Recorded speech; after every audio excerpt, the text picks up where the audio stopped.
ನಾಯಿ ಕಚ್ಚೋದಕ್ಕಿಂತ ಮುಂಚೆನೆ ತಗೊಳ್ಳೋದು. ಅಂದ್ರೆ ಏನು, ಈಗ ಫಾರ್ ಎಕ್ಸಾಂಪಲ್ ವೆಟರ್ನರಿ ಆಸ್ಪತ್ರೆಯಲ್ಲಿ ಕೆಲಸ ಮಾಡೋರು ಅಥವಾ ವೆಟರ್ನರಿ ಡಾಕ್ಟರ್ಸ್ ಆಗಿರ್ಬೋದು, ಅಥವಾ ಝೂ ಕೀಪರ್ಸ್ ಇರಬಹುದು, ಆನಿಮಲ್ ಹ್ಯಾಂಡ್ಲರ್ಸ್ ಇರ್ಬೋದು, ಇಂಥವರೆಲ್ಲ ಈ ಅನಿಮಲ್ಸ್ ಕಚ್ಚೋದಕ್ ಮುನ್ನವೇ ಹಾಕಿಸ್ಕೊಳ್ತಾರೆ vaccine.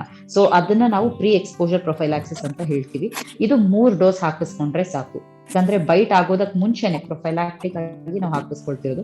So 0-7 either on 21 or 28 ಡೇಸ್ಗೆ ಹಾಕಿಸ್ಕೊಳ್ಳೋದು. ಅಂದ್ರೆ ಇವತ್ತು ಹಾಕಿಸ್ಕೊಂಡ್ರೆ ಇವತ್ತಿಂದ 7 ದಿನ ಬಿಟ್ಟು ನೆಕ್ಸ್ಟ್ ಇಂಜೆಕ್ಷನ್, 21 ಅಥವಾ 28ನೇ ದಿನಕ್ಕೆ 3ನೇ ಇಂಜೆಕ್ಷನ್. ಸೊ 3 ಇಂಜೆಕ್ಷನ್ ಸಾಕು.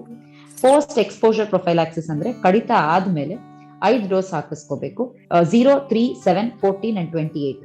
ಓಕೆ, ಸೊ 0 ಡೋಸ್ ಇವತ್ತು ಹಾಕಿಸ್ಕೊಂಡ್ರೆ 3 ದಿನ ಬಿಟ್ಟು ನೆಕ್ಸ್ಟ್ ಇಂಜೆಕ್ಷನ್, 7 ದಿನಕ್ಕೆ ಇನ್ನೊಂದು ಇಂಜೆಕ್ಷನ್, 14 ಡೇಸ್ಗೆ ಒಂದು ಇಂಜೆಕ್ಷನ್, 28 ಡೇಗೆ ಒಂದು ಇಂಜೆಕ್ಷನ್.